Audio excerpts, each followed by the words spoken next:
Selain itu beliau juga silaturahim dengan pemerintah daerah setempat, juga kemudian ada ziarah dan ketemu dengan masyarakat di sana. Jadi poinnya memang ini lanjutan dari perjalanan tirakat yang dilakukan oleh Mas Anies kemarin kurang lebih 1 bulan, terutama di bulan Ramadan.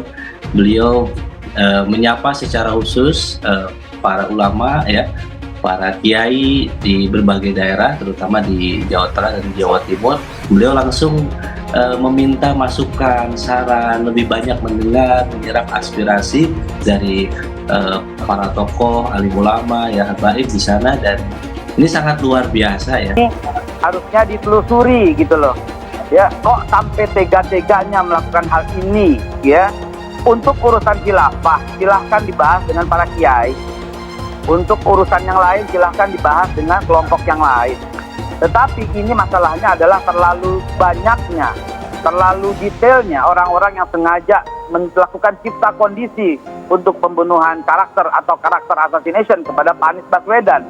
Pak Anies Baswedan itu sulit dicari jeleknya, dicari korupsi nggak ada yang terlibat, ya dengan IKTP nggak terlibat, dengan porno nggak terlibat, sehingga diciptakanlah satu cipta kondisi yang membuat bisa diserang. Dan ternyata setelah aksi-aksi ini terjadi, penyerangan pun terjadi, dan seterusnya kita saksikan di sosial media.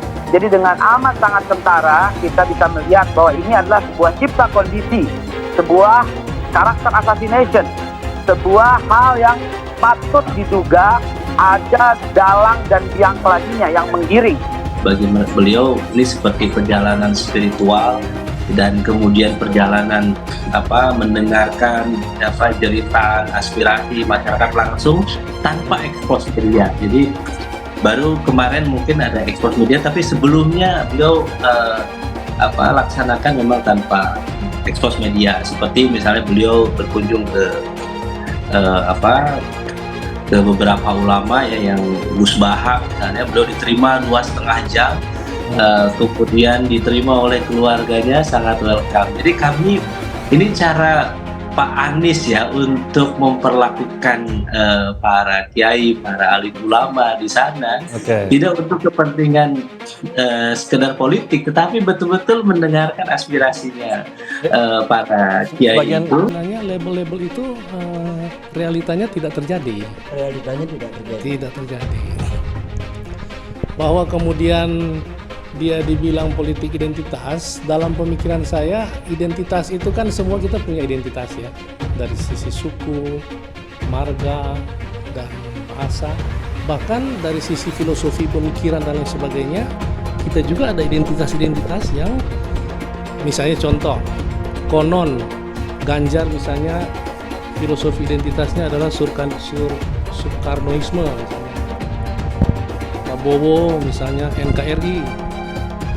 Pak Anies yang dia kedepankan untuk filosofi identitasnya itu kan membangun dengan gagasan dan konsep.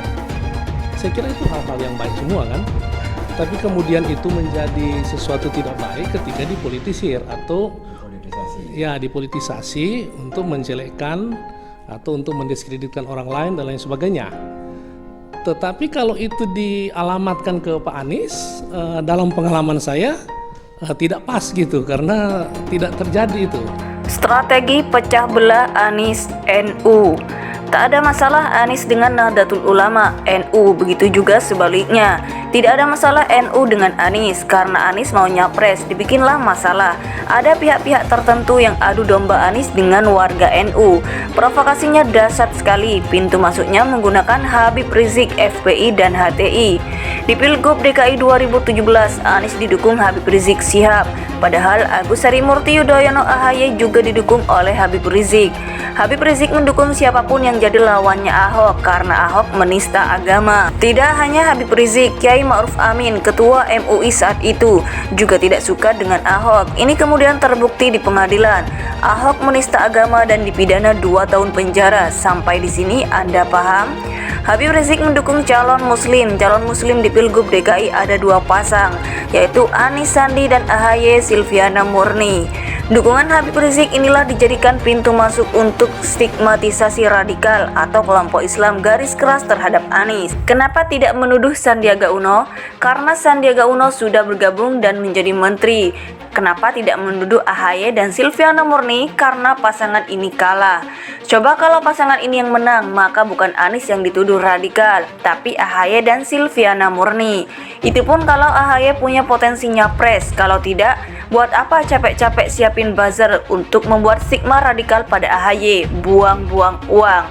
Betul kata Jaya Suprana, Anies banjir tuduhan dan kebencian karena ia menang di Pilgub DKI. Kalau kalah tidak akan ada lagi tuduhan. Tuduhan semakin menjadi-jadi dan luar biasa masif ketika Anies ikut nyapres. Tuduhan Anies kadrun dan menjadi bagian dari kelompok Islam garis keras juga diarahkan kepada Prabowo Sandi ketika nyapres 2019.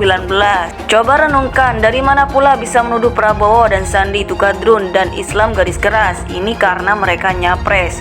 Setelah bergabung dengan koalisi Istana, hilang tuduhan itu seperti tidak ada jejak.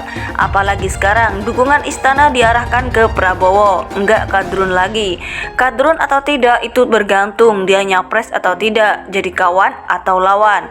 Kalau lawan berarti kadrun. Inilah politik yang tidak tahan akan bilang ini jahat sekali, fitnah luar biasa besar. Semua hal dihalalkan, semua cara ditempuh untuk membunuh karakter lawan. Fitnah ditebar agar lawan kalah. Siapa yang membenturkan Anies dengan warga NU? Siapa yang menghadap-hadapkan warga NU dengan Anies? Semua orang tahu, siapa lagi kalau bukan pihak yang tidak ingin Anies nyapres. Mereka adalah orang-orang yang tidak menginginkan Anies jadi presiden. Imajinasi yang terus dimunculkan adalah bahwa Anies didukung FPI dan HTI. Jika Anies menang, akan mendirikan negara khilafah dan mengganti Pancasila. Khilafah gundulmu, ganti Pancasila, otakmu taruh mana? Yang lebih soft lagi, mereka bilang Aniesnya sih tidak masalah, tapi para pendukungnya yang bermasalah. Nah ini nih, emang ada pendukung bisa mempengaruhi presiden? Nggak ada bosku, nggak ada.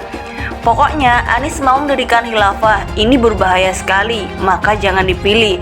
Fitnah ini yang terus dikampanyekan melalui para buzzer, memprovokasi warga Jateng dan Jatim yang notabene mayoritas NU. Ini jauh dari kebenaran dan tidak bisa dipertanggungjawabkan. Fitnah bagi mereka yang paham pasti ngelus dodo. Sebegitunya ingin menghancurkan orang dilakukan dengan fitnah yang teramat keji, menggunakan orang-orang terdidik yang dibayar mahal untuk terus melakukan provokasi. Mas, Mbak, Om, Tante, HTI itu tidak berpolitik. Mereka tidak ikut dalam pemilu. Bagaimana mungkin mereka mau dukung Anies? Anies SMA ikut pertukaran pelajar di Amerika, S2 dan S3 di Amerika. Rektor Paramadina yang banyak orang bilang kampusnya mahasiswa liberal dan membuat LSM Indonesia Mengajar yang mengirim para guru ke pelosok-pelosok negeri yang beragam etnis dan agama. Malah di daerah-daerah terpencil seperti NTT dan Papua, mayoritas beragama Kristen.